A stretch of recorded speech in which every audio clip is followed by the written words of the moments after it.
Hi friends, this is Pastor Lucas Pin and this is our snack for the journey. And this week we're still in the book of Romans. It's a very important letter that Paul wrote to the church in Rome. He didn't know them. He was planning to go there, so he sent a letter first to introduce himself and his faith and what he believes about the Christianity. It's a very powerful letter. And it's a letter that is not just about doctrine. And we're going to see this today in the verse today, because a good part of the letter from verse 1 all the way to chapter 1 all the way to chapter 11, he talks about doctrine. And then from 12 on, he's going to talk about practical things in our life that is based on that doctrine. So when you believe in this is what you're supposed to do. So Paul is going to start this. And before I share the verse with you, I'd like to encourage you to subscribe to our channel and to share this video with your friends and family and help us to bless other people. Verse for today, chapter 12, verse 2. It says this: "Do not conform any longer to the pattern of this world, but be transformed by the renewing of your mind. Then you will be able to test and approve what God's will is, His good, pleasing, and perfect will." It's a great verse. Probably you already heard about this verse, but Paul here says, hey, don't mold yourself in the mindset of the world. And that is the tricky part for us.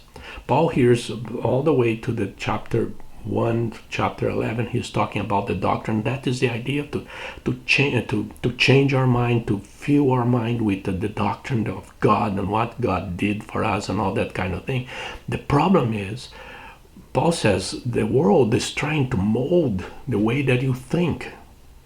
This is what is right, this is what you should do, this is what you should not do, and all that. The world is trying to dictate and form you and make your mind kind of according to their rules and regulations. And Paul says, hey, don't let them do this to you. Don't let them do this to you. Do not conform any longer. Stop it. The world is going to try to dictate to you your behavior, your faith, what you think, what you do, what you say, how you dress, how you do this, how you do that. The world will try to dictate this. Don't let them do that. But be transformed by the renewing of your mind, so you'll be able to experience, to test the will of God in your life.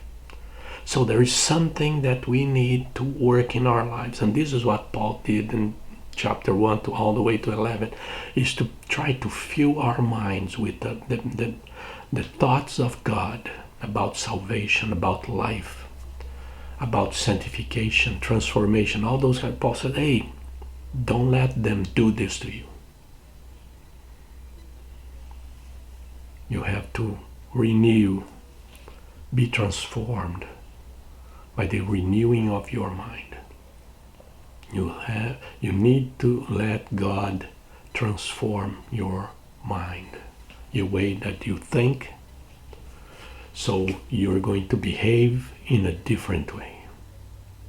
This is what Paul is challenging each one of us, that don't do the way that they want you to do. They want to force you to do things and to think things and to accept things. It's their opinion, it's the world's opinion. It's not God's opinion. Don't let them to do this. Renew your mind. Renew your mind.